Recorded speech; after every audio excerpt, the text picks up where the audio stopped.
ध्यान से सुनो।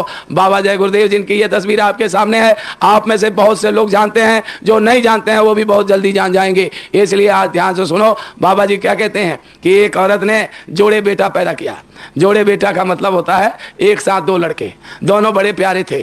माँ ने बड़े लाड प्यार से पोस पाल के बड़ा किया। बड़ा होके बच्चे आपस में बड़े प्रेम से रहते थे, बड़ा हेल मेल, बड़ा मेल जोल था। लोग कहते थे भाई हो तो ऐसा हो, भाई का प्रेम हो तो ऐसा हो। लगता है शरीर दो प्राण एक है, आपस में इतना इनका प्रेम है। दोनों की संयोग से फौज में नौकरी हो गई। दोनों मिलजुल के कमाते थे, एक साथ खाते थे, एक साथ रहते थे, एक साथ सोते थे। आपस में इतना उनका प्रेम था। दोनों को 2 महीने की छुट्टी मिली। दोनों छुट्टी आ रहे थे, गर्मी का दिन था, प्यास लगी थी। पानी के लिए देखते जा रहे, कहीं कुआं रस्सी बाल्टी मिल जाए तो पानी पी लें। देखते देखते दिखाई दिया कि एक कुएं के ऊपर एक सुंदर औरत पानी भर रही। उन्होंने सोचा यहाँ कुआं रस्सी बाल्टी है, चलो पानी पी लें। जैसे पानी पीने के लिए दोनों बढ़े, वो सुंदर औरत ने अपने पास इशारा करके बड़े भाई को बुला के कहा कि हमारी ऐसी इच्छा है कि हमारी शादी आपसे हो जाए, आप मेरे से शादी कर लो, आप मेरे पति और मैं आपकी पत्नी हो जाऊं। कहने लगे, बड़े भाई ने छोटे भाई से कहा कि हम दोनों की शादी हुई नहीं, इसने हमको पति मान लिया, बर मान लिया, तो तेरी भी कहीं ना कहीं पक्की हो ही जाएगी।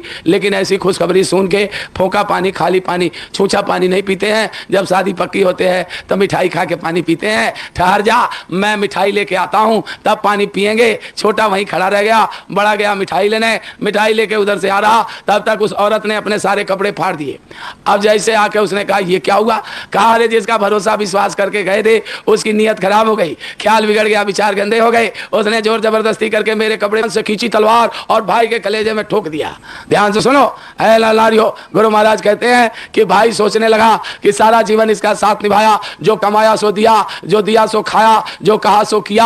आज भी इसके कहने से खड़ा रह गया, नहीं तो मैं क्यों खड़ा रहता। लेकिन इसने इतना भी नहीं पूछा कि तूने इसके कपड़े फाड़े कि नहीं फाड़े। अरे इसकी शादी अभी हुई नहीं, केवल कहती है मैं पसंद करती हूँ, मैं चाहती हूँ तुम मेरे पति और मैं तुम्हारी पत्नी हो जाऊं। अभी हुई नहीं, लेकिन इसकी बात मान लिया और मुझसे पूछा तक नहीं कि तूने इसके कपड़े फाड़े कि नहीं फाड़े और मेरे कलेजे में तलवार मार दी। ये भाई नहीं कसाई है, उसने भी म्यान से खींची तलवार और उसके कलेजे में मार दिया। दोनों एक दूसरे को तलवार मार के मर गए। माया नारी भगी, कान खोल के सुनना, माया नारी भगी। आगे जाके सर्पणी हो गई सांप। नाव में 200 आदमी बैठ के एक इस पार से उस पार जा रहे, छलांग मार के नाव में घुस गई। नाव में सांप को देखते सबके रोंगटे खड़े हो गए, सबके पसीने छूट गए, क्योंकि सब कर दे प्राण प्रिय स्वामी, सबको अपना शरीर और प्राण प्यारा होता है। सब अपनी अपनी जान बचाने के लिए नाव में इधर से उधर करने लगे। बीच धार में नाव पलट गई, सबके सब डूब के मर गए।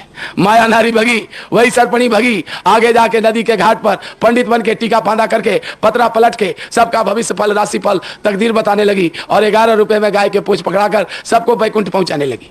बाबा जी कहते हैं बच्चा, ये सब जितने भी रूप हैं माया के रूप हैं, और माया छाया धार में बहत सकल संसार, और उतरन चाहो पार तो पकड़ो सतगुरु बांह। अगर पार चलना चाहते हो तो तुम सतगुरु के हाथ को मजबूती से पकड़ लो। अब सबसे बड़ी बात तो यह है कि सतगुरु मिलेंगे तब तो, उनका मिलना कठिन है। बाजार में चीज खरीदने गए, चीज का नाम नहीं मालूम, रूप नहीं मालूम, चीज अपने आप कहने रहे कि मैं ये बैठी हूं, तो कैसे मिलेगी? मिलना मुश्किल है। सतगुरु कहेंगे नहीं कि मैं सतगुरु हूं और हमारे आपके पास पहचानने की आंख है नहीं, तो पहचानेंगे कैसे? तो आज आपसे कहने आया हूं, बड़े ध्यान से सुनो। लालारियों, सतगुरु मिलेंगे। मिलने का उन्होंने जरिया बताया। क्या है जरिया? भूखे को रोटी खिलाओ, प्यासे को पानी पिलाओ,